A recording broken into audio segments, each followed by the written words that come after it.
guys, gals and non-binary pals. Legion of Boom is bringing you another episode of this fantastic thing we like to call LOB Cast Wrestling, the fortnightly, weekly wrestling podcast where we just press record, talk about wrestling, unscripted, unedited, uncensored, untalented. Yeah, especially that last part. Exactly. As usual, I am the voice of reason, Dave Stevens, and I am joined by my bipedal tag team partner, the man of the hour, the Tower of Power, Lee Hazel. I like bipedal because at least people won't question me on that. Unlike yet last time. When you called me a heterosexual, yeah, and everyone started saying, well, if you really were heterosexual, then you wouldn't need to say anything. Well, it's just in case people wanted to try to ship you. God, who are they going to ship me with? Well, not me, hopefully. Oh, God, me and Sean Ross Sapp being put inside some sort of fan fiction. What have you, with an handlebar moustache and some leather chaps? Oh, yeah. Oh, God, Pink Pony Club. Lovely. Blue Oyster Bar. Blue Oyster Bar. There's a deep one. There's a deep one for you 80s kids. Yeah, and if you know where that's from, put it in the comments. Absolutely. There we go. Remind me. Even I don't really remember that one. Blue Oyster Bar. Is that Big Trouble in Little China? No. I mean, there's no point in putting it in the comments if I give it away. Oh, right. Okay. We'll put it in the comments then. All right. I mean, I'll tell you later. Okay. I mean, unless you really want me to tell you. No. Is it going to eat you alive? Well, if you tell me afterwards, then I know I'm going to get my, true. I'm going to get my redemption. I'll let you edge until I tell you. There you go. I'll let you cope with it. We are not starting with that. We have to talk about happier things. No, we're gonna talk about Revolution because I watched it last night. You watched it. I today. literally just finished. We literally just finished. Recording. Yeah, so I got to see most of the main event for a second time. Thanks. I'm sorry about that. Yeah, I'm so sorry. Yeah, and obviously we're going to talk about Elimination Chamber. Yeah, which I think we'll probably start with, but I do want to start with because last show you recommended me. Oh, we're going to start with this, are we? Well, we're not going to start with this, but this is going to lead into Chamber, I feel. Mm-hmm. So you recommended me watch from 2015 NXT rival Sami Zayn versus Kevin Owens. And we know they had a match at the Chamber. So, absolutely. So I want to talk about this match quickly because I watched it twice. Oh, okay. Did you? Yeah. So I watched it a couple of days after our last show and I rewatched it again along with the Chamber match. Yep. Not the Chamber match, their match at the Chamber for a second time. Because I wanted to give it a fresh shake. Because honestly, I have to say it didn't do it for me. Did not do it for you? It did not do it for me. Was it the ending that didn't do it for you? Well, that didn't do it for me. But what I do want to ask is, because obviously this is a match from 2015. Yeah. Did you watch this match in 2015? Yes. Right. This was the period where I was religiously watching Black and Gold. Right, so this is one thing I think we have to consider when we recommended our matches is whether or not they hold up, because obviously I'm watching this from a standpoint of today's wrestling. So, but see, what I'm guessing is this around the same sort of time where a lot of the Ring of Honor guys were coming over and bringing what we know as the modern style? Yes, absolutely. This was the transition period from. Right. So see, now I know that because I presumed that's why, and now I know, and that's why I'm assuming you loved it so much. Because if I watched this in 2015. And because this is the new style, what we consider the modern style now. Yeah. I think I would have loved it. Yeah, probably, But looking at it through the lens of 2025, whereas this is a weekly occurrence on Dynamite and absolutely, NXT, it just didn't do it for me. Yeah, I will say that has been a thing for me. Like, my nostalgia for Black and Gold NXT has taken such a hit because of the fact that I have seen specifically one person. And that one person is Samoa Joe absolutely tear the house down night after night after night when he was world champion in AEW for Dynamite. And then going back, really wanting to relive the memories of him being NXT champion back in a classic takeover Black and Gold weekly Wednesday night period of NXT weekly television. And oh my God, it did not compare. It was such a disappointment. It was like, it was like having 4 Fat Coke after drinking Diet for so long. You know, the new matches with Samoa Joe in them. And it just leaves me wondering, like, what are we missing when it comes to guys like Finn Balor? What are we missing when it comes to guys like, even, like I was saying last week, one of the matches that I watched that I could not get into was Pete Dunne versus Penta, because I was just watching it thinking to myself, this is okay, this is alright, but my God, what would this be on a Wednesday night Dynamite? Yeah. But I mean, getting back to the match, because I'm not going to class it as wank. Yeah. Because it was a good technically sound match. There was a great dive over the referee. There was some good stuff in there. But obviously, the reason why I wanted to mention that first is because obviously I watched that. Didn't think much of it. I weren't too keen on Kevin Owens' match at the Rumble, the ladder match. Oh, really? So when it came to the chamber match, Yeah. I wasn't really looking forward to Sami Zayn versus Kevin Owens. And what I'm going to say now, Kevin Owens, Sami Zayn at the chamber, in my opinion, is quite honestly the best fucking thing that WWE has done this year. If I hadn't have literally watched an AEW pay-per-view yesterday, I would have said that was my match of the year so far. Yeah. It was my jam. It was great. It was great. It was just, it was fucking awesome. Yeah. And so your recommendation to me was Mr. Perfect. Do you want to save recommendations for later? The only reason I wanted to mention that because you wanted a precursor because it leads into the discussion. Yeah, so I mean, if you want to talk about that do you want to talk about the match when we do because we're going to recommend each other some matches later. Okay, we can do that. So you can give me your. It's just that I wanted to mention that before I spoke about the chamber because obviously I watched that match at the chamber. I thought it was the best thing ever, and a couple of days ago I went back and watched both the matches back to back again. So I do appreciate the match you recommended to me, but I mean the one they had at the chamber, you can see it's night and day. This match at the chamber that they had. I mean, but that's it was my jam. It was everything about it. I loved everything about it. Yeah, it was the right amount of violence for me without going too stupid. I mean, to be honest, I just watched an AEW pay-per-view and I do like the bloody gut stuff. Yeah. But this was great. I mean, Kevin Owens stole my backyard wrestling spot where he hit the ropes and then hit himself with a chair. Loved that. Brilliant. There was some nasty bumps on set up chairs and things. This just match was. Well, let's talk about that match then, because that's what we are halfway into it. Yeah. It's just I wanted to segue into that match because to me that was the best thing on the show.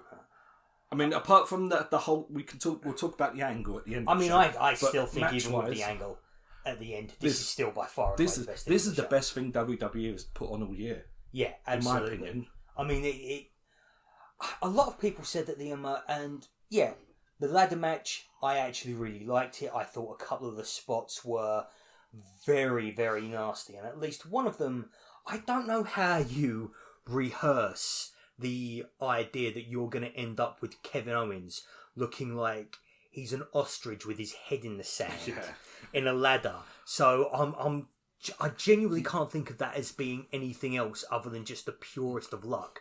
But it looked so nasty. Yeah, but remember, I got taken out of it by Nick Aldis with his old X sign and stuff. So these days when I see the X, I immediately think kayfabe. I can't take the X seriously anymore. Yeah, but I mean, I went back and I watched it again because obviously I don't know if it was because I was not expecting a lot from this match where I really liked it, so I watched it a second time along with the match that the NXT match. But this is the best thing WWE has done. Gonna try and open that can away from the microphone this time. As it peaked the audio the last couple of times we did it. Should we talk about what we're drinking? Oh yeah, because to prove my wife to prove to me she listens to this crap, she said, "Oh, I heard what you're saying about us drinking the random beers." So she bought me a big pack of random IPAs. Yeah, Brewdog IPAs. We are kind of officially. No, we're not officially sponsored by Brewdog, but that's ridiculous. I mean, she obviously don't know that I don't like IPAs, but she does now. But I mean, I'm drinking a couple of them. I've sampled them. There's a couple of them okay. So I'm drinking currently. They're both Brewdogs. I'm drinking Punk IPA, and you are. And I'm drinking Elvis Juice, which is a grapefruit infused IPA. Thank you very much, Nessa. I'm enjoying this impeccably. I actually really like the IPAs. Oh. I'm a craft beer dude. Oh. Yes, I don't apologise for that. Anyway, should we get back to the wrestling? Do you want to say any more about? Do you want to say anything more about Kevin? I mean, because it was just the best match.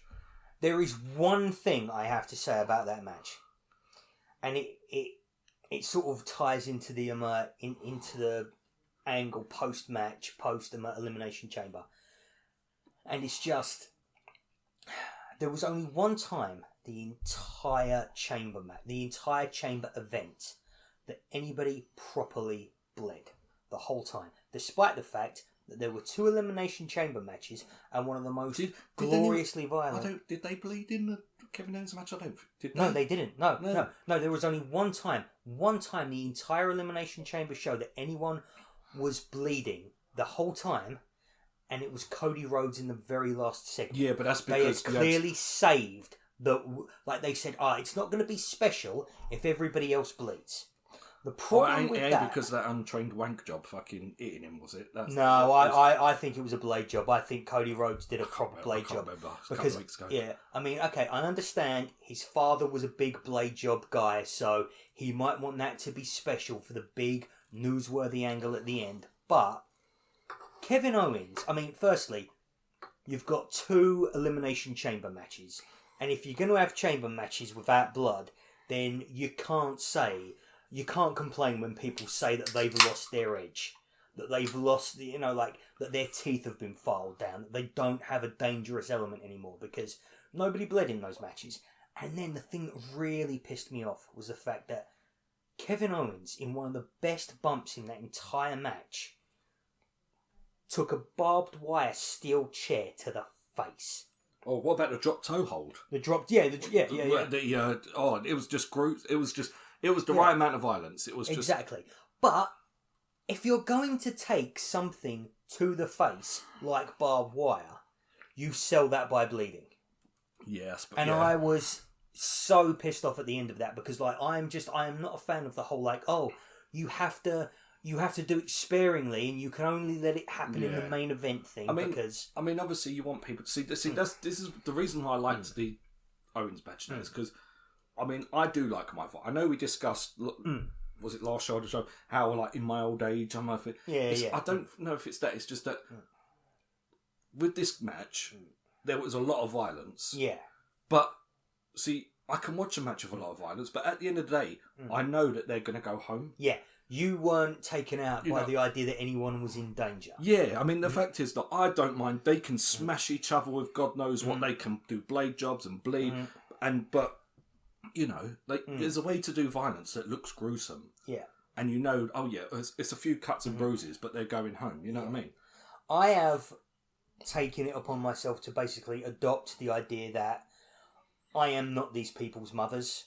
If they want to do something, they are... Yeah, but it's like sometimes you watch a match and they're like blatantly dropping each other on their fucking heads and you're like, what are you doing? Right, there's no need for you to... I mean, we'll get into the AEW stuff because there was a few moves in there and I thought...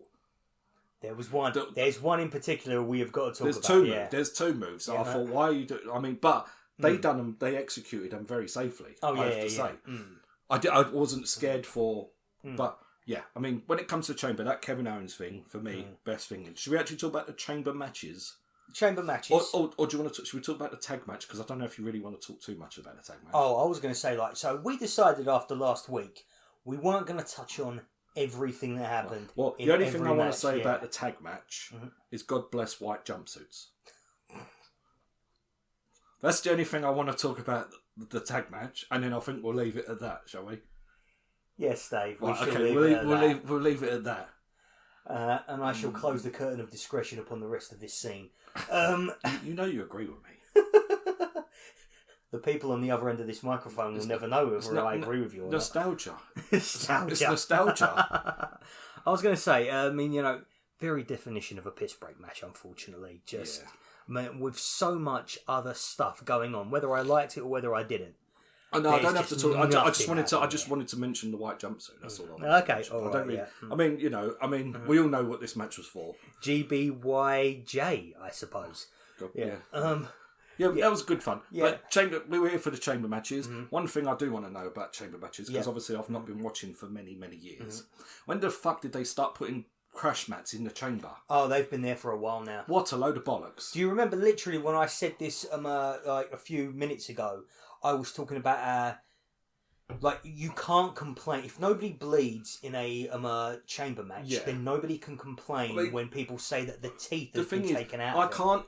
I mean, I understand, because obviously having still outside the match is gonna hurt the wrestlers, but I think this is a product of the same sort of thing with like the Hell in a Cell pay-per-views. Absolutely, like every year you're getting a chamber match pay-per-view, and they have to put on 2 chamber matches. One for is, to me, why I enjoyed. I mean, I do enjoy chamber, but things like chamber matches and Hell in a Cells and cage matches should be reserved for when the story. Same with Blood and Guts or War Games. They should be reserved for when the story dictates it. Well, I mean, the point behind the Elimination Chamber match is it's the last ditch attempt to get into a WrestleMania title match. And the point is you have to go through hell to get that. But they're not going through hell anymore. No, because they've put mats down. It's not special. Yeah. If you're having 2 matches every year, and then because you're having 2 matches every year, you want to put all the safety precautions in for it, and it's like, it's not special. Yeah,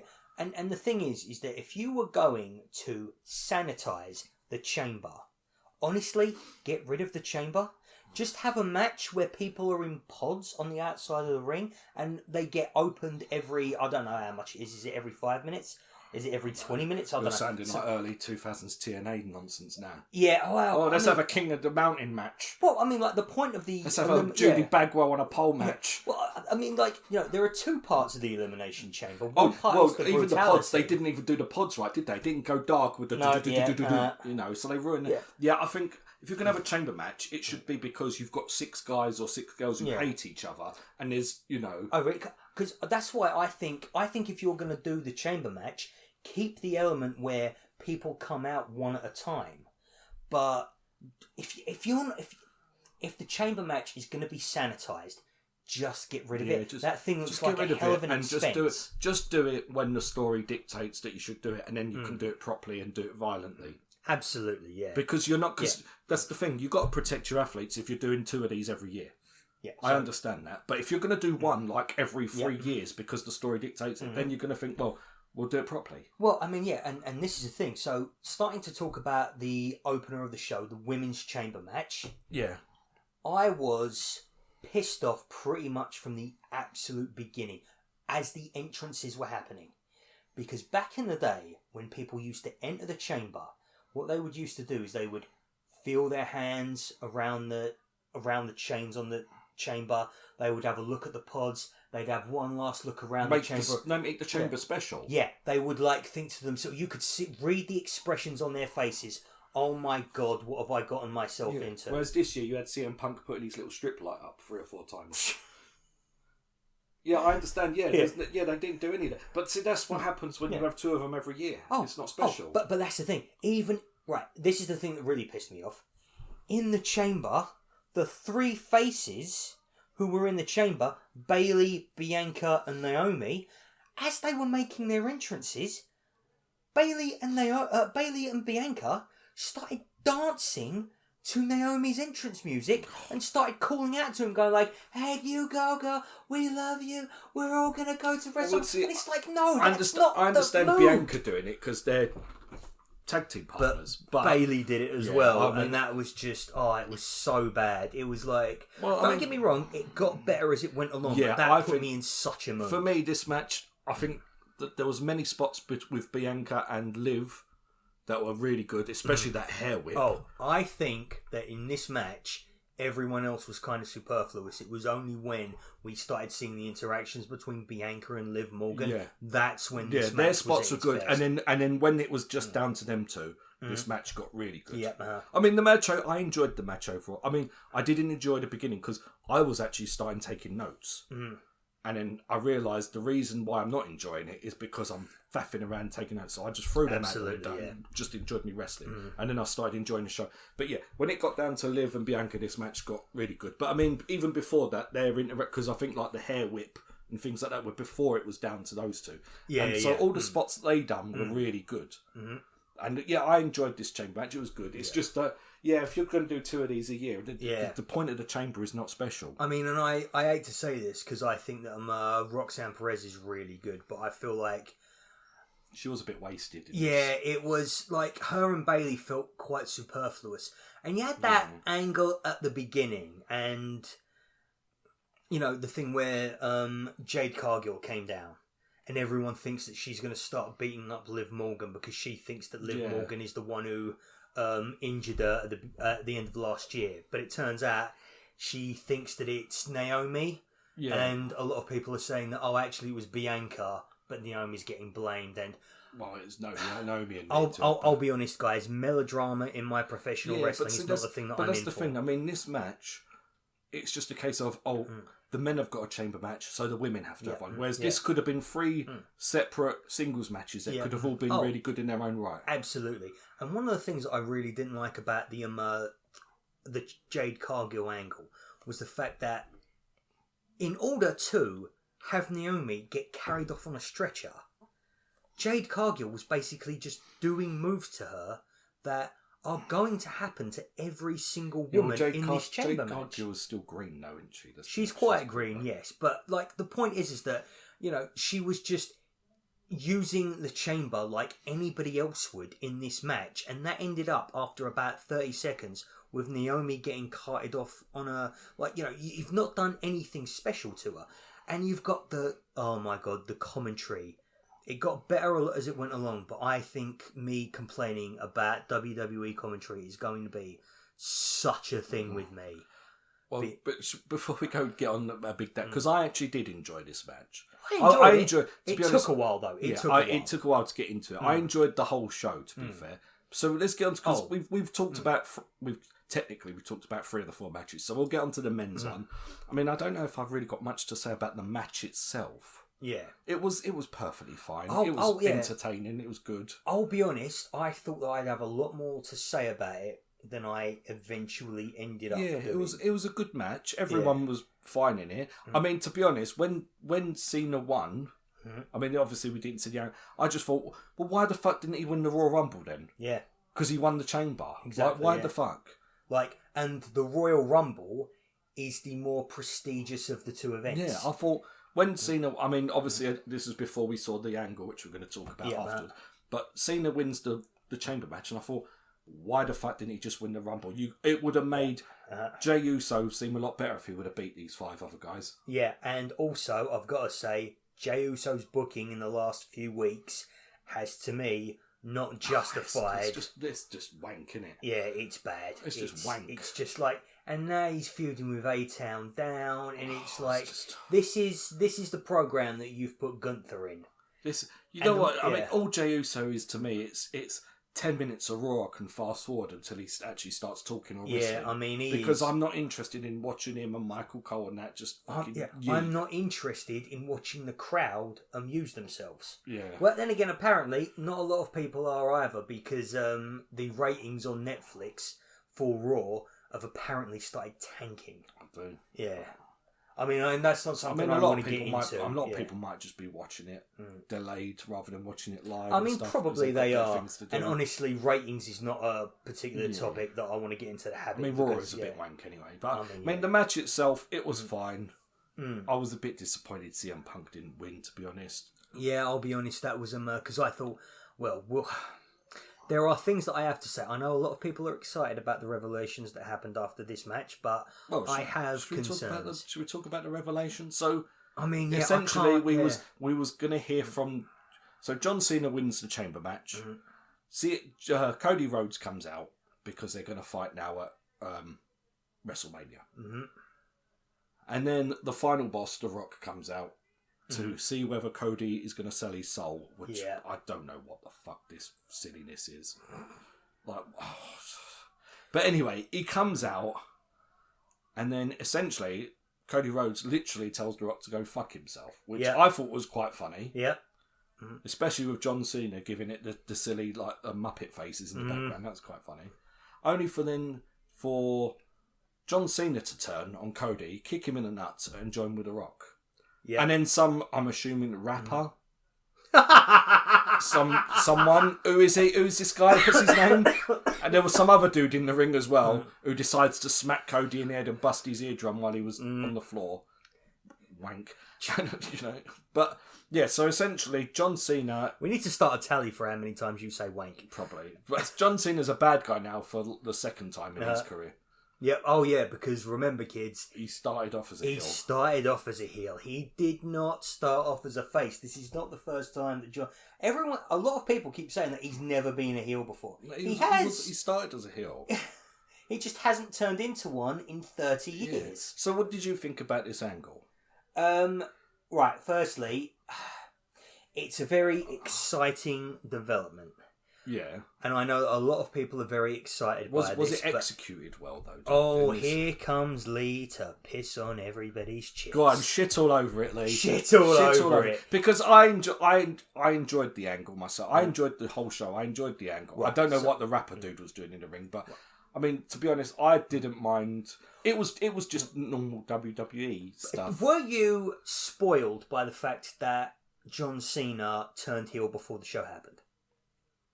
Before the show happened? Yeah, so did you watch Elimination Chamber knowing John Cena was going to turn heel at the end? No, I didn't know he was going to turn heel. Right, okay. So it was a surprise to me. Because unfortunately in this Again, you got it ruined for you. So unfortunately in this day and age, it isn't enough to just stay off social media.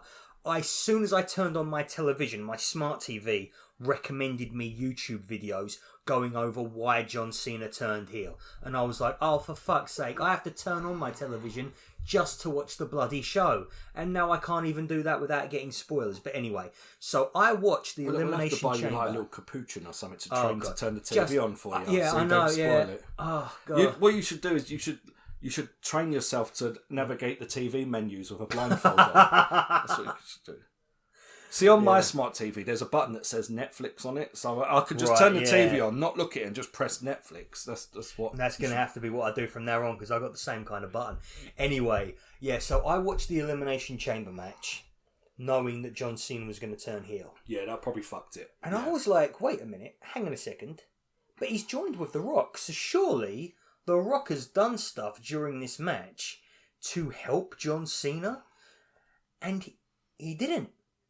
John Cena didn't even come out of the chamber pods last. He came out second from last. Punk came out last. And, apparently, there was this whole thing where Seth Rollins came in, screwed Punk. And apparently that might have had something to do with The Rock, but I don't know that it's gonna. I don't know that they're going to explain that at all. Well, I've seen Raw, last night's Raw. Yeah. And you had well, you actually watched the cage match, didn't you? You managed to watch that. And then you had the cage match and watched Cody Rhodes. And then you had to watch the cage match and you had Roman Reigns come out. So they probably are going to do that wanky triple threat business. Yeah, which I do not think is a WrestleMania main event. It's not, because there's no stakes. It's not going to be a main event. Unless they say something like, that person's going to be added to the John Cena Cody Rhodes triple threat the next night in order to protect Cody Rhodes from being pinned. I just don't understand what that match is in aid of. And, have Becky versus Rhea, not Becky versus Rhea, Bianca versus Rhea, main event night one. But that's not even going to happen, because Io Sky's the women's champion now. Oh, it'll be a triple threat. It probably will be a triple threat. I will say, we probably won't talk about it now, but I did enjoy that match between Rhea Ripley and Io Sky. Well, should we finish up the chamber then, since we've been going nearly half hour? Because I didn't get spoilt with the heel turn, so I actually quite enjoyed it. Yeah. I'm excited to see where it goes. Mm-hmm. I am, and one thing I'm really excited about is I'm excited to see how John Cena translates his entire act into another heel, because he's not been a heel for a long time. Well, I mean, and I don't think he's going to be the Doctor of Thugonomics. He's got to appear on the shows first. Yeah. Because, I don't know how many times we're going to... I know he's going to be on next week's Raw. Oh, is he going to be on next week's Raw? The one in Berlin, I think he's going to be on. So, okay. We'll probably know more then. I'm excited to see it, because when I remember John Cena being a heel, I remember it when he had the spinny US title and stuff. Because I think that's when he started changing. Yeah. When he did when he was doing the rapping and stuff. When basically people realised that, oh wait, that gaudy spinny US title that we created so that fans would hate him, the kids actually love it. He'd come out and rap and diss people. Yeah. But it just got to a point where, same with the Acclaimed in AEW, Max Caster, they'd come out and rap and that and diss people, and everyone just started laughing. Yeah, everyone just likes Everyone likes funny and roasts. then you had to turn him. Yeah. So I mean, I'm excited to see what happens. But yeah, I mean, I really enjoyed the show.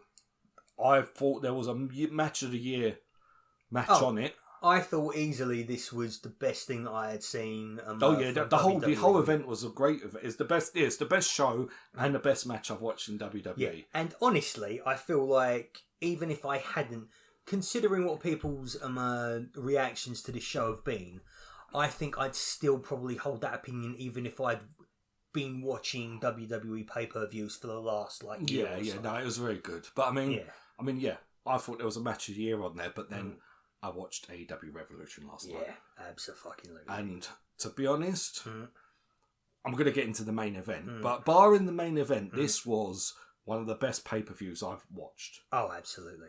Every match, I mean, even the tag team match, which was a bit of a filler, every match was great. I enjoyed everything. Do you know what? I think we should talk about the main event now so that we end the show on a bit more of a high note. What, get all the anger out now? Get all the anger out now. Let's talk about the main event between Edge and Jon Moxley. And Jon Moxley, yeah.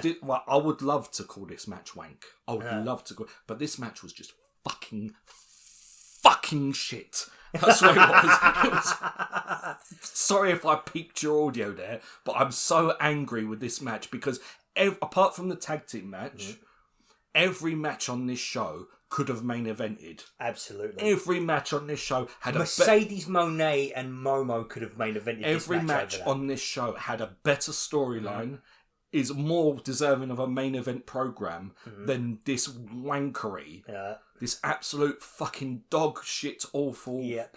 I'm so angry with the way this show. I mean, even Swerve Strickland coming out and jumping on Jon Moxley didn't say it. Was just.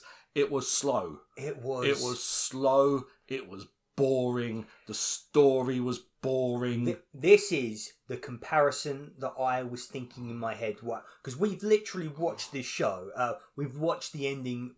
We've watched the main event of Revolution literally just before we started. Yeah, you was literally finishing watching the pay-per-view. You for the second time, me for the first. So I watched it, but yeah, even the overbooking. Yeah. The Christian. So basically, it was Adam Copeland, Jon Moxley.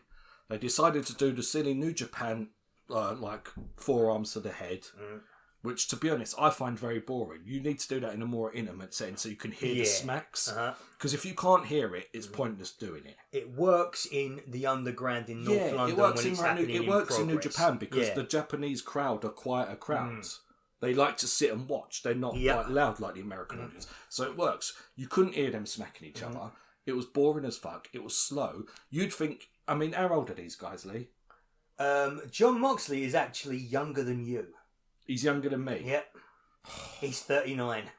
I don't know why this... I know Adam Copeland's getting on, but they were... This was so slow. It was... And this is the comparison I was trying to think of. I mean, I don't know if it's because of... I don't know if it was just bad, or if it was just extra... or if it was bad because of the matches we watched previously. Yeah. But this should not have... This should have gone on first. This shouldn't have main evented. This was a top of the hour, middle of the programme Dynamite match. Oh, it was... Maybe... do you know what? I take that back. This was a top of the hour, middle of the programme collision match. The thing is, I feel really bad saying because, Jon Moxley has done a lot for AEW. Jon Moxley, in some of AEW's creative worst moments, has been the best. He was the pandemic champion. He was one of the big signings that came over when it first started. He was the interim champion when Punk got injured. Exactly, and obviously did wonders with the belt then. And when the ratings were going down a little while ago, he's obviously turned around and said, "Oh, let me have a go at doing it." Yeah, but. It's not working. No. It's shit. Stop fucking doing it. Yep. It's if anyone from AEW listens to this, stop fucking the Death Rider shit now. Yep. It's bollocks. The worst thing I can say about this match, the absolute worst thing I can say about it, is that it had the energy of a mid-2000s Triple H WrestleMania main event. Yeah, it was crap. That walk and brawl stuff. Yeah. Just that... And you can't do that, especially when because we're going to talk about the matches. But you can't I don't know how you did this follow Will Ospreay? Yes, directly after. Literally. So for anyone who's seen WrestleMania 17, this is like Triple H versus Chris Jericho following Rock Hogan. Oh yeah, That's exactly what this was. Comparison. This is exactly like that because no one fucking remembers Jericho and no, you know what the unfortunate yeah, thing, you couldn't even remember who he was facing.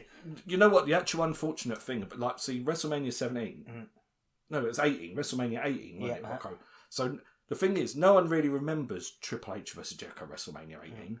But see, the unfortunate business with this show is everyone's going to remember this match because this was actually dog shit. Yeah. At least Jericho and Triple H had a decent match. It just followed Rock and Hogan, you know. But yeah, this was crap. I don't want to talk about this match anymore because it's just. Shall we talk about MJF versus Adam Hangman? What, the opener of the show? Fantastic, fantastic, absolutely fantastic. This should be, as Luke Owen said on the restaurant, this should be the main event program. He literally said that about every match. Yeah, he said it about every match. Every match, this should be the match, and he was right. This story is far more interesting than Death Riders. Oh my god, this was great. It literally begins. MJF is great every time. MJF is probably one of the best pro wrestlers in the world. Oh, absolutely, yeah. He's got everything. He can wrestle, he can talk, his stories are always good. Yep, and this is the best thing about this match.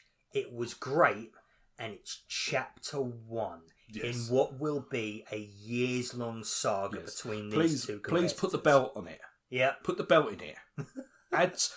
add Swerve in it.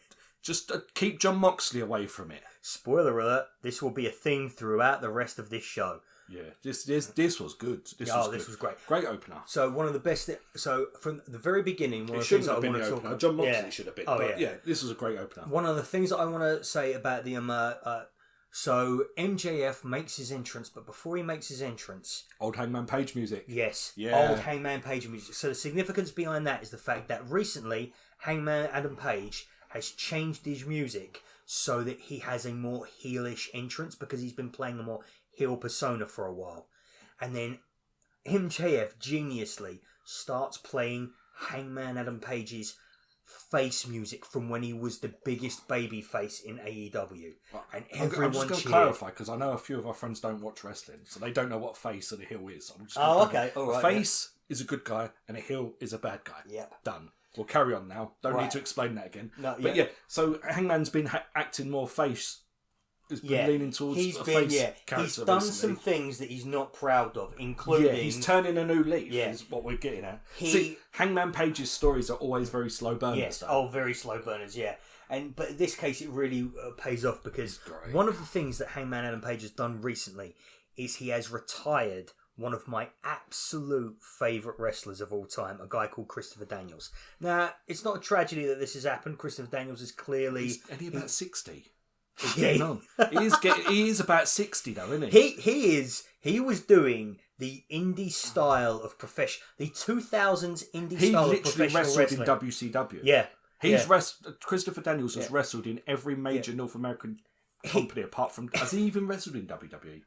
Yeah, I believe he's done some enhancement matches, Okay. So, but he's wrestled Ring of Honor, New Japan, AEW, obviously, TNA, the big staple in. Yeah. He's wrestled everywhere. And he's been doing this. So, like, the big indie style of professional wrestling that became popular in the 2000s, he's been doing that since the 1990s. Yeah. Great wrestler. Yeah. And one of the things that Hangman Adam Page did in this match was he used Christopher Daniels' finishing maneuver to put the final nail in the coffin of MJF in this match. Great story beat. Oh my god. And also, one of the things actually that I was going to say is because one thing that I've realised about Christopher Daniels when watching Adam Page hit his finishing maneuver is that a lot of Christopher Daniels' offense back in the day did not look dangerous. It looked very smooth. It looked like his transitions were really smooth. He looked just like his moves looked better than other people's moves did. Well, but especially like the best moonsault ever. Best moonsault ever. Very crisp. Yeah. Well, and I think you're trying. Hangman's one looks savage. Yes. Yeah. Hangman's version looks like it is going to kill somebody. Because it took me a second to realise it was the Angel's wings. Yeah. MJF's skull literally bounced off of the mat. I actually think that what might have happened there is that Adam Page might have just like lost his balance as he was doing it. It looked good. It was so good. The storytelling is fantastic. It's brilliant. I mean, one thing I will criticise Hangman Page. This is just a criticism of Hangman Page. I mean, I don't know if you feel the same way, but I feel like Mercedes Moné is a similar type of wrestler. Okay. Hangman Page is only as good as the person he's wrestling. Oh, really? You think I find when he's wrestling someone who's a bit crap. Uh-huh. It's not like, if you like watching Bryan Danielson. Yeah. Bryan Danielson can wrestle a paper bag, and that paper bag will look like a 5-star wrestler. Okay. Whereas I find Hangman Page, when Hangman Page is fighting MJF, or he's in a tag match with the Young Bucks, and he looks like he's one of the best wrestlers alive. But then when he's wrestling someone who's a bit rubbish, I find that his matches can be a bit... Really? I'm not saying he's rubbish. Yeah. I just find that he shines when he has someone to work with. I have that opinion... But not about Hangman Adam Page. There's actually somebody else, and we might talk about that person in the later... I'm not saying that everyone else has to... I think Hangman Page is as good as these people. Yeah. It's just that I don't see... Hangman Page isn't the type of guy where you can say, oh, well, Hangman Page, and we'll put someone shit in with you, and and you'll raise him up. Whereas I think Hangman Page holds his own with everyone, but he's not like a... I'll keep an eye out for that, he's not, actually, now you to said me, that. he's not like a Bryan Danielson who will bring... that wrestler up to his level, whereas Hangman Page is as good as matches with Swerve, MJF, Omega. Like he's brilliant, but I just find like if you put him in with if you put him in with Lee Moriarty, it's going to be it's not as if he's going to bring Lee Moriarty up to that sort of level. Do you know what I mean? Yeah. Whereas if Danielson fought Lee Moriarty, it could be a 5-star match. Absolutely, yeah. And I find that's similar with Mercedes Moné, especially when you see a fight like Britt Baker and you think, what the fuck is this? Yeah. And then she's just had a match with Momo. Absolutely, yeah. And that was brilliant. Yeah, fantastic. In fact, that was the second match, was it not? I don't know. Should we just segue into Momo? Yeah, segue into Momo. So, one thing I love about the Mercedes Moné run right now, who is the current TBS champion in... she holds basically what is the mid-card title for... AEW, yeah, which, do you know what? If anybody else held the world title, you could easily say that Mercedes Moné was the biggest women's star in this company. I mean, the thing is, they've got to keep this belt on Mercedes, because as soon as she loses it, she's got to go into the world championships. Absolutely, yeah. But yeah, she's a star. She came from WWE. She's considered one of the world's greatest. I think it's taken her a while to settle in. I think she's there now. But what I love about her current run is that I cannot, for the life of me, fathom any time that a female professional wrestler, because this happens with male professional wrestlers all the time, I cannot fathom the last time that a female professional wrestler was just given the opportunity to go on a run where all of the professional wrestling she's doing is simply for the sake of the professional wrestling. Oh yeah, she's been since All In, after All In, she's been on a great wrestling, because now she's fighting good people. She's been fighting people like Statlander and stuff. Absolutely. Now she's fighting the people who can actually wrestle. Mercedes Moné proves that she can wrestle. Oh, absolutely. But when she fought Britt Baker at All In, that was... I'll be honest. Now, I don't want to get us into trouble, but when I was watching that, because we watched that live in All In at Wembley Stadium, and I just got to say, I think the term sandbag crossed my mind a few times there. Yeah. I think she was trying to... Britt Baker possibly may have been trying to court the controversy for herself that CM Punk created at All In the year before. I mean, we've heard a few things about. Yeah. Because even like she had issues with Thunder Rosa. No one else has seemed to have had issues with Thunder Rosa. And everybody for ages thought that Thunder Rosa was the problem. And now that we've got a bit more time and a bit more context, actually, we can see that actually maybe she got a bad rap in that. Yeah, this was great. I mean, that Momo was very good. I think she's very good. Oh, yeah. There was one thing, the kick to the face. Oh. So Mo, what's her name? Momo? I can't remember. Oh, I've just been calling her Momo. Yeah, Momo. We'll call her Momo. I can't apologise. It means peach in Japanese, apparently. Okay. So Peaches. Peaches. So basically, she was giving. I didn't show you that. Now. She was kicking Mercedes Moné in the chest Perfectly normal standard wrestling move. And then one of them, she just clocked her square on the chin. Full pelt, kick to the face. And you know what? Mercedes took it like a champ. I mean, yeah, although Momo did break character, you saw her, she kicked her in the face, and instantly she went in to say, like, oh, you okay? It was, but, you know, it just made the match better, to be honest. It made the match better. They were snug with each other. They were really very snug. Very physical. Very physical match. It was, I mean, I've been praising NXT. Yeah, the women's and matches, the women's stuff. And then this is on, and I'm going to hold out judgment on that because there's a very exciting tonight. It's happening. There's a very exciting NXT women's. Oh yes, there is. I mean, we might talk about that. Stephanie Vaquero is going to fight Julia tonight on NXT. Just in case we don't get to it, and I'm really looking forward to it. But what I'm saying is, I've been for weeks banging on about NXT, and in this AEW show showed us 2 women's matches.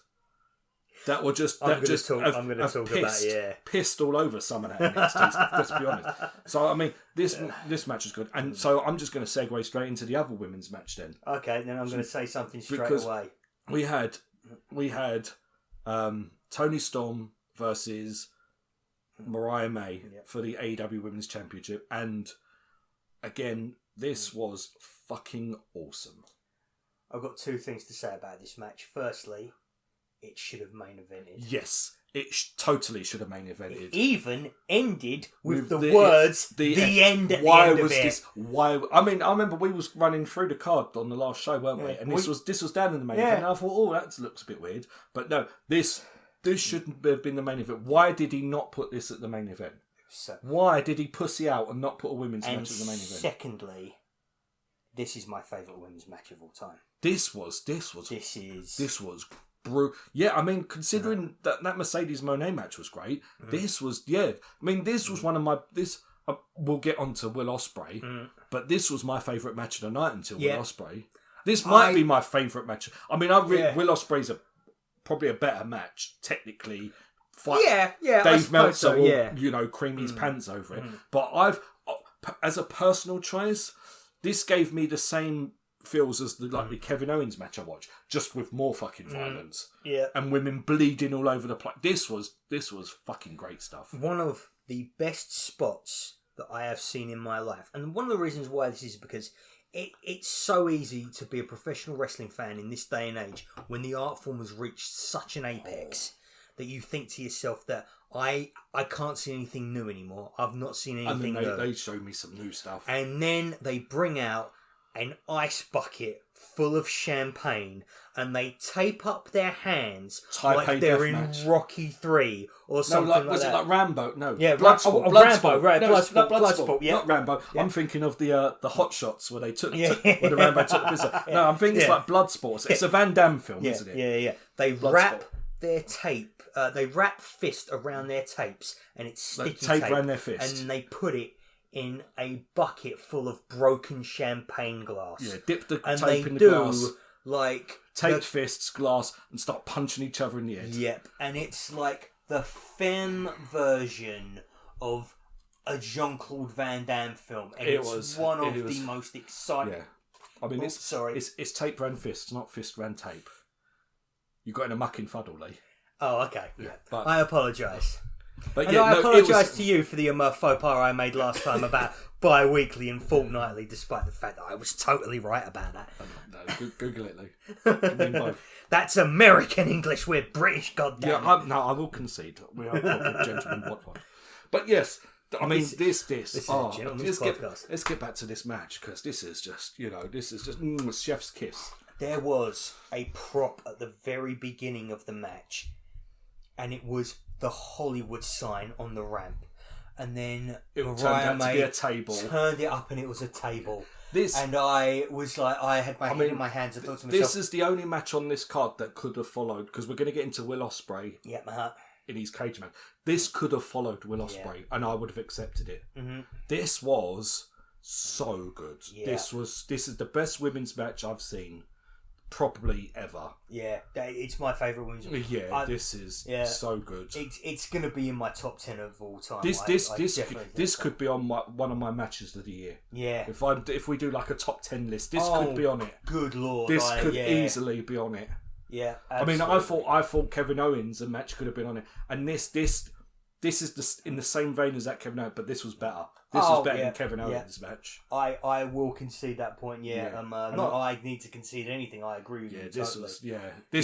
This hit the same like all the right things for me. This was such a great story. It had such great brutality, such great imagination behind it. See, this match is what the Kevin Owens match could have been had they not been catering to PG audiences. Yes, absolutely. It was just so good. Mm-hmm. Props to them. I mean, they've had 3 matches now. Mm-hmm.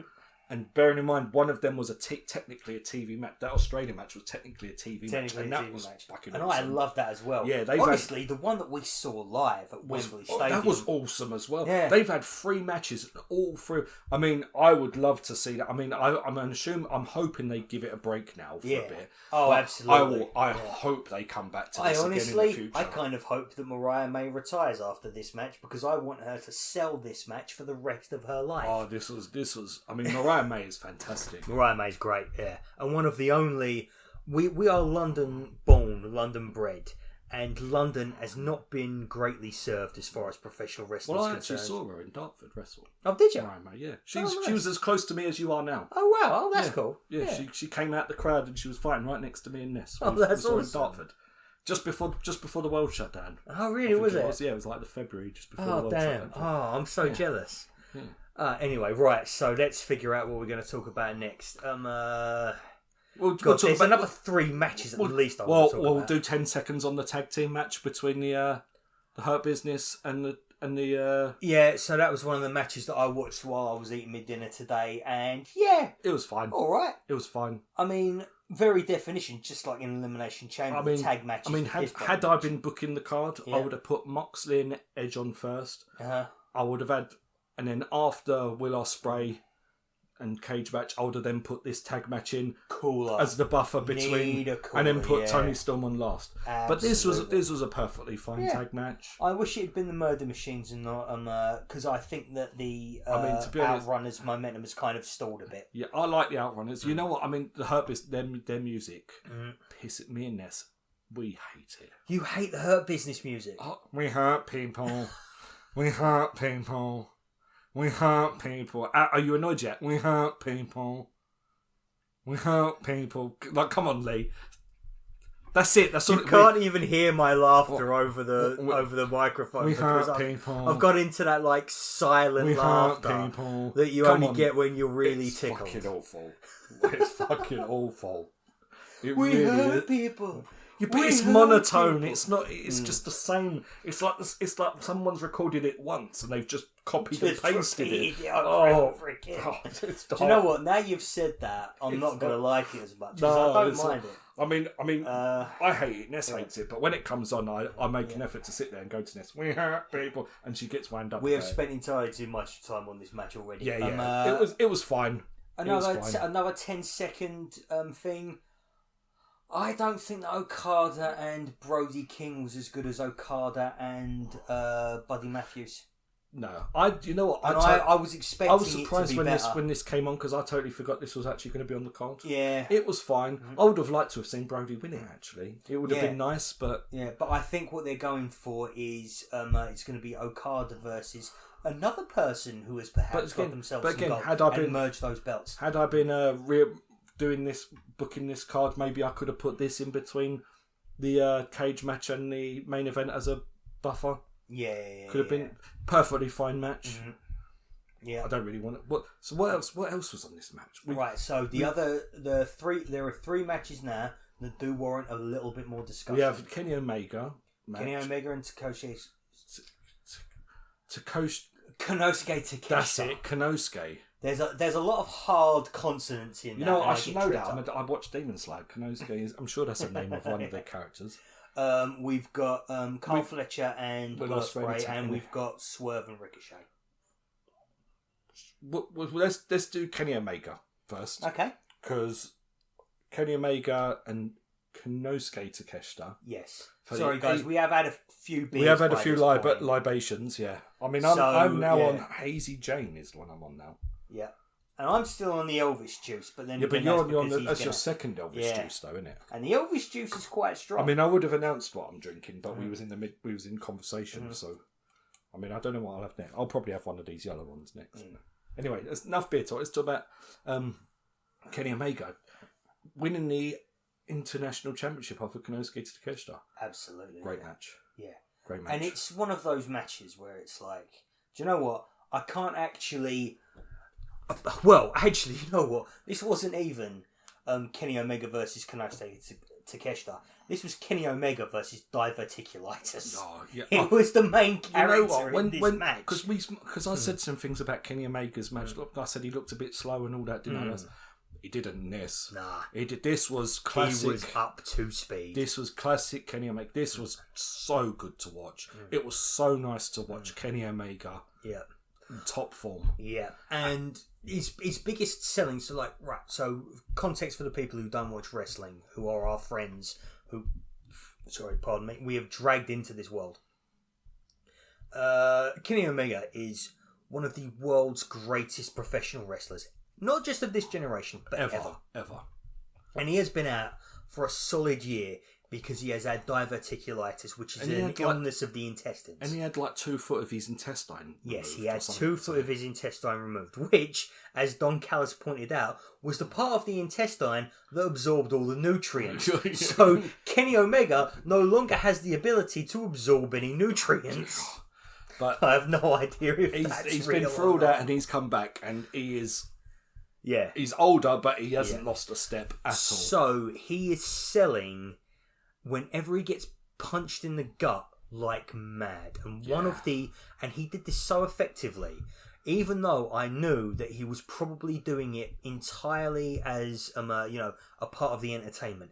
When he got lifted up and then dropped on his stomach onto a sideways table. Oh, when the table was tipped on its side. When the table was tipped on its side and he got dropped stomach first onto it. Oh, yeah. I winced like hell. It was just... I mean, to be honest, I'm trying to remember specifics on this. I mean, even Takeshita, because sometimes I find some of his stuff is quite... I don't want to say sloppy, but me and Ness, we sit there and it looks dangerous, some of his stuff. Yeah. He looks like he's... He looks like he could hurt someone. He's got that Japanese style, which is very His stuff we are going to make it look realistic. To the point but where sometimes it probably is realistic. Yeah, sometimes it he does things and you think it looks like he's dropped them on their head or he's gonna drop. Especially when he does German suplexes and things like that, it just makes me wince. So sometimes I don't enjoy his stuff, but neither does Ness.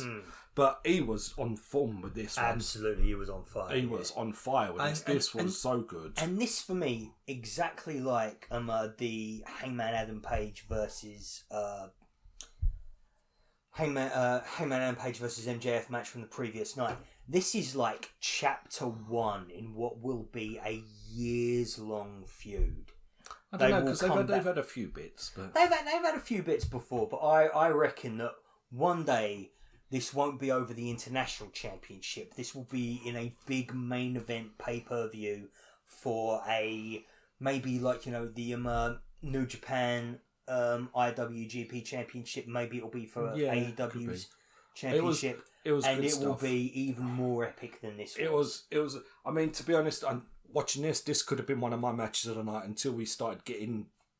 It just escalated and got better for it. I mean, it's just ridiculous how many good matches were on this card. Ridiculous that the main event was the main event. Yeah, I mean, this could have been the main event scene. Why is why is this the There's national 6 title? matches here, people. 6 matches. Yeah, I mean, this was. I mean, just to sum it up, because we should really crack on with the other matches. I mean, this was just seeing Kenny Omega back to top form was just it was just lovely. Thing of it was beauty. so good. Well, I think should we go into Swerve next? Because I think we'll probably talk about Fletcher that a bit more. cage match. Yeah, absolutely. So Swerve Strickland versus Ricochet.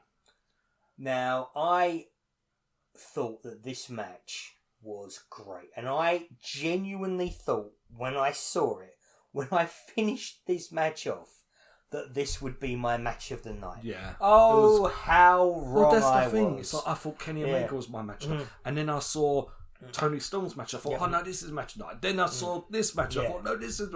And then, it was just this was good. This was great. Yeah. I don't remember many specifics. No.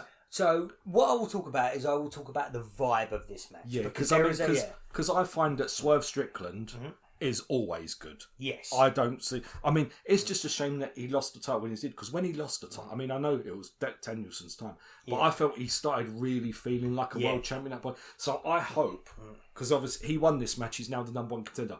I hope he gets the belt. I am so psyched for him to get the belt because he's world champion material. Because his first world championship. Because if he wins it against Moxley, he will be that will be his second reign.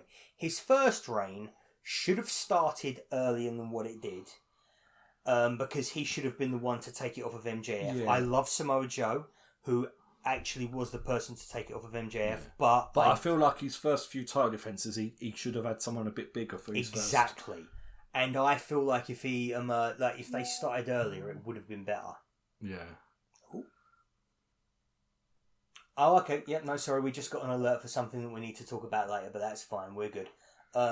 Yeah. So sorry. What were we talking about? We're talking about Swerve Strickland. Well, yes. Yeah, because I enjoyed this match. I thought you would. I mean, I can't remember many specifics, so I think you was right to talk about the vibe of the match, really. Because it's right.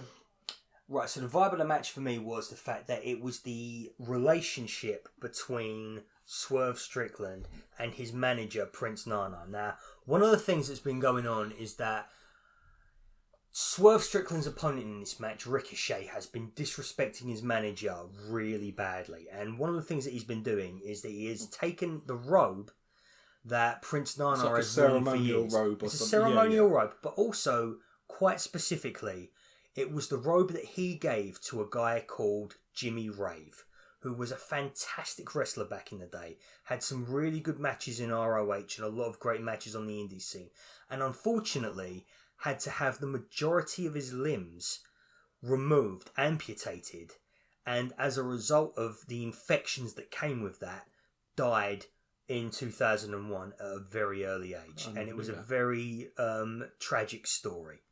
So that's what the robe's all about. That's what the robe's all about. They've never mentioned much of that. Yeah, on I know, the TV, and that's a complaint of mine that I've got to actually say about the match. I thought, they're fighting over a robe. I mean, they did make it seem special. Yeah. But had they gone into a bit of history about it, that might have been a bit better. But one of the things that I really like about this match is that they're going into the story of Prince Nana is trying to make Swerve a world champion, and he's trying to manage him to become like a big top main eventer. Yeah, he's trying to get him back to being, well, as he said, the most dangerous man in AEW. Exactly. Back to the because he's gone a bit soft, really, hasn't he? Well, the thing is that Swerve Strickland keeps getting himself dragged into these blood feuds that really are doing nothing for his profile as a professional wrestler. Apart from their banger matches, but these feuds are fucking amazing. Yeah, it's just keeping him away from being the champion. Exactly. And trying to make him champion. And one thing that he did in the match that I was really impressed by was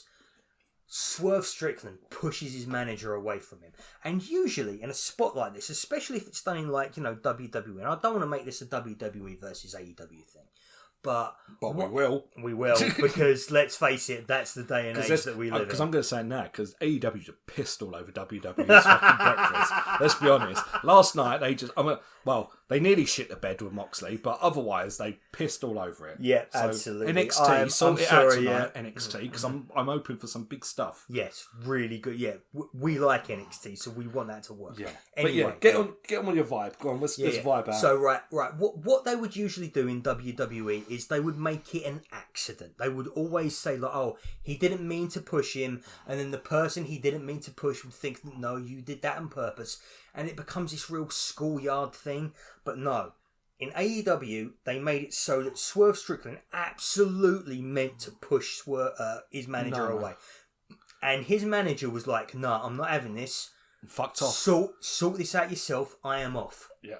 And they made up in the end in a way that felt organic, it felt earned, it felt like Swerve was deeply apologetic. Yeah, it was quite emotional. It was quite emotional. Very good. Yeah, And I just, Yeah, after so that, I thought, Swerve won the match. He's now number one contender, and he's got Prince Nana's robe back. Yeah. And then Nana draped it over him, kind of like what's the singer's name? Fucking what, James Brown? James Brown style, yeah, James Brown style, wasn't it? Yeah. It was good. It was, this stuff was just. I too just good. cannot wait for the entrance that Swerve Strickland makes with Nana against Moxley in their title match, where Nana is just going absolutely mental with his trademark dance to Swerve's music. Speaking of entrances, though, I do have to have a negative about this match. Oh, yeah? Because there was some cunt with some drums at the beginning of the match. Yeah. Like, they done his drum solo, very good. But then when he started drumming along to Swerve's music, it sounded like it was awful. I did not. Oh my god, it was awful. It was wank.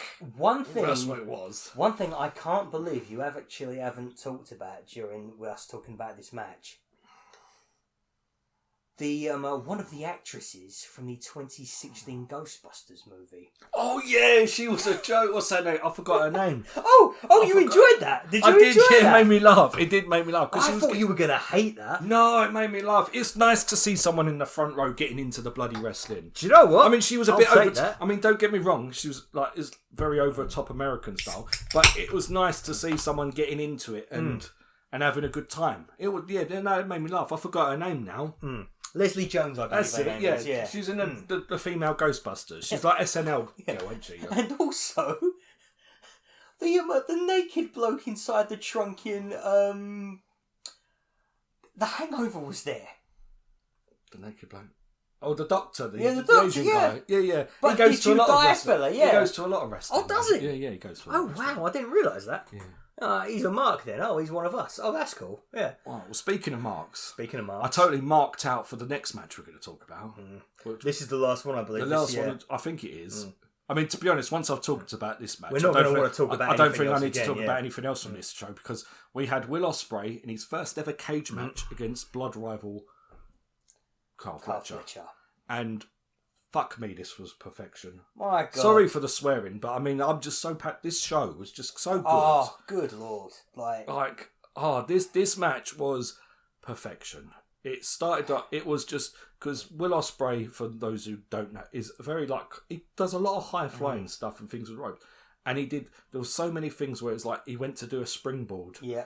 And then caught the cage. He couldn't do it. He didn't and then have he went the room. And then he went to do the handstand spring off the ropes and then whacked his foot off the cage. And he just built up all these things where he couldn't do his normal moveset. Because the confines of the steel cage. So then he had to just change his style and just become more brutal as the match came. And this was brutal. They shed so much blood, these two. I mean, the one thing I didn't like is we had a bit where, because the whole point of a cage match is to lock two people in. And then we had an outside interference. Someone, Carl Fletcher's tag team partner, basically cut the lock off and got in the cage and started fucking around. Yeah. Which I thought that bit was a bit... It worked, but it was like, it could have done... He got into the cage too easily for my liking. It should have been more of a struggle. Yeah. To sell the idea that it's a confinement. The wrestling in this match, there was some. I mean, Will Ospreay done a Spanish fly to Carl Fletcher off the top. Yeah. Which is basically, for anyone who don't know, it's a backflipping rock bottom. Yeah.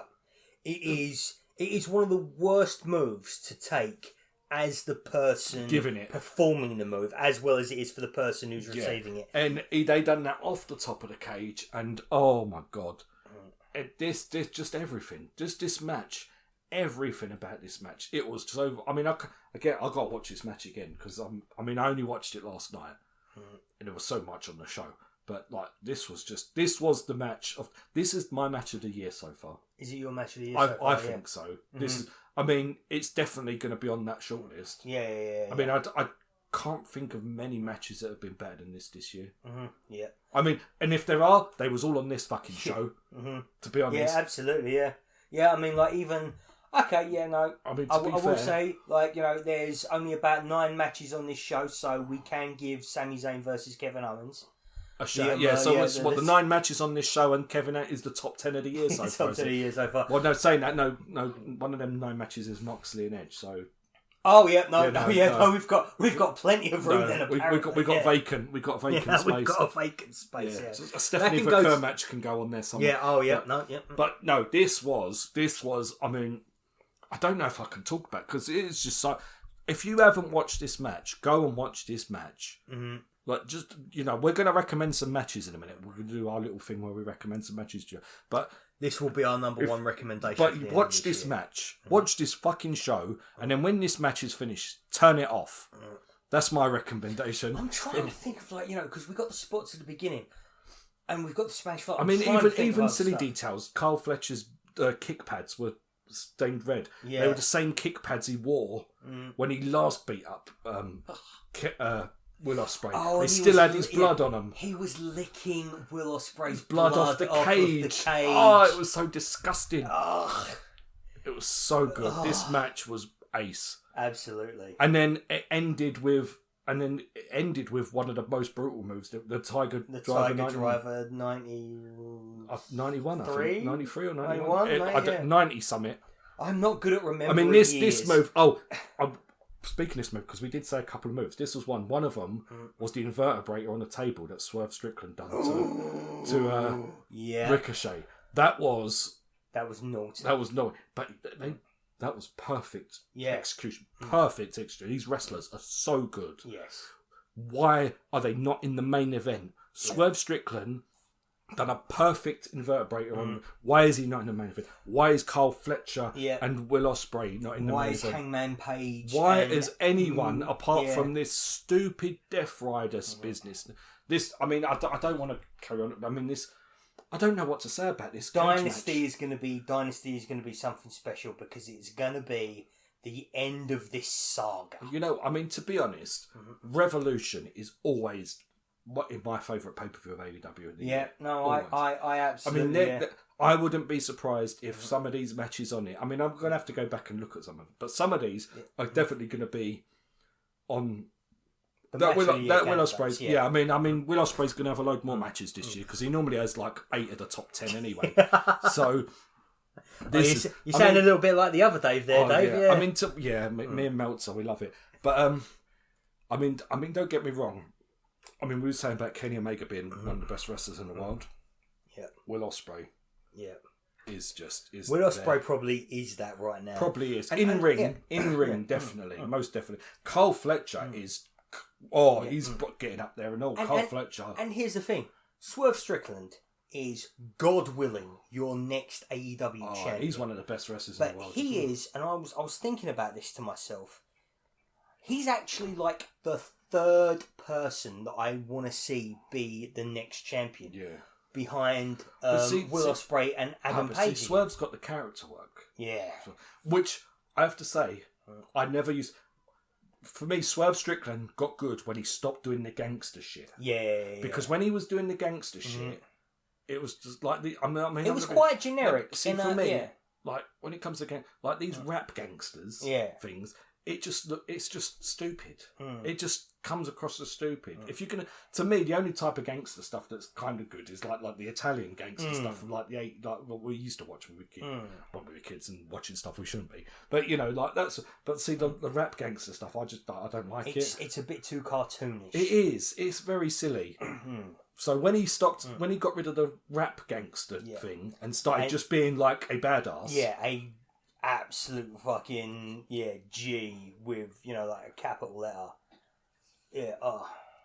Oh well, I mean, AEW. His bids are going down well, aren't they? I know. I'm getting tanked up. AEW rating for Revolution. I mean, I would say 5 minus the main event, easily 5-star show. Yeah, I can't say that a pay-per-view event that I enjoyed. It was 4 hours long. Right, I'm going to have another one. I absolutely loved it for 5 matches. I'm onto the wingman now. The 5 matches, sorry, 6 matches, 7 matches. Christ, there's quite a few. Yeah, like I can't give it any less than 5. Yeah, the main event is great. Yeah, is bad. If they would have put that on first and rearranged a bit, it would have been a perfect show. And a lot of people say it's how you leave them, and I just don't operate like that. I view things in a holistic way. Well, that's why I say if you're going to watch this pay-per-view, as soon as Will Ospreay and Kyle Fletcher finished, turn it off. Yeah. Oh, just fast forward until the last 90 seconds of the pay-per-view. No, just turn it off. Just turn it off. Just don't bother. Don't bother. Really? Just turn it off. I still think Swerve Strickland coming out the ground just jumping. It's literally fun, but jump on Moxley. Just turn it off. You'll end on a bit of fun. Yeah. But yeah, that's my recommendation. But speaking of recommendations, because last time we decided that we're going to start recommending some shows to each other and stuff. You said. So I've talked. So you recommended me the Kevin Owens match. So I've talked about it, and I recommended 2 matches to you. Yeah. One of them we actually watched as soon as we finished recording, didn't we? Before we went out. That's good because I thought to myself, "Oh God, if I completely no, we watched because we watched Raven versus Rhino from Backlash 2001. Yes, it was, and that was a good. That was a good match. Yeah, that was a fun little 10 minutes. Yeah. I mean, I don't want to dwell on it, but that's exactly what it is. Good fun little 10 minutes. Easy business. Yeah. But then I also mentioned Mr. Perfect versus Bret Hart from SummerSlam. 91, not 92, as I've said on the thing. It was 91. Because 92 was the famous Bulldog. So hopefully you found that and watched it. You probably didn't, because there's only 4 of you listened to this. But yeah. But what did you think of of that? I mean, it's... The funny thing is that in that day and age, that is the kind of match that was an absolute showstopper. Like, that is the kind of thing that everybody the next day would be talking about. Does it have the same effect of like I was talking about, whereas like, is it a product of its time? And it's... This is like, Steamboat Savage for me is the absolute... Steamboat Savage from the 3rd WrestleMania is the absolute pinnacle of this kind of thing, where in that day and age, that is an all-time match. But in this day and age, that is what people like Sami Zayn, Kevin Owens, AJ Styles. It's weird. This is the standard that they try to achieve every single time. Because this SummerSlam match, I feel it still holds up. But then, I watched this in 91, I think. I watched it around the time... Don't get me wrong. Don't get me wrong. I thought this was fucking superb. I thought this was great. And I loved watching every single second of it. But in the same way that I love watching every single second of a TV match in this day and age between 2 really good wrestlers. Yeah. See, this is the sort of match I could see MJF wrestling and enjoying because of the story surrounding it. Whereas back in that day, that was just a good match. But I think if you've got a good story about it, this match would absolutely... One day, when we've got a bit more space, we need to talk a little bit more about MJF because we've done it again this time around. We've had so much to talk about. We've had it just seems every show we've either got something coming up or something's happening. I think the next time we meet, we'll actually need to figure out what we need to talk about because it won't be as obvious. Yeah, but see, the thing is, this AEW show was so fucking good. Yes. Apart from the shit show at the end, it was so fucking good that I just wanted to talk about it. And I did want to talk about that because I was so impressed with that Kevin Owens match as well. So I love that Kevin Owens match. Although I will say, I watched the CM Punk Seth Rollins cage match before I saw the Ospreay and Carl Fletcher match. I'm so glad I did it that way because I really enjoyed that match. I really enjoyed it. So for context, Seth Rollins and CM Punk had a match on Raw last night. Yeah, you watched that before, and it was very good. Because I watched that last night. No, I watched that this after before I came round, and I thought it was wank. Did you think it was wank? Well, it was all right. Yeah. The rest of the Raw show was wank. But so recommendations. Do we got any recommendations? Recommendations. I have some recommendations. Okay, well, let me know what your recommendations are. So I'm going to give you 2 matches this time. 2 matches. One is more for anyone listening because I'm pretty sure you've listened to it. Okay. So there's a bit of a theme here. So Raw was from Madison Square Garden last night. Oh, right. Okay, so both these matches are from Madison Square Garden.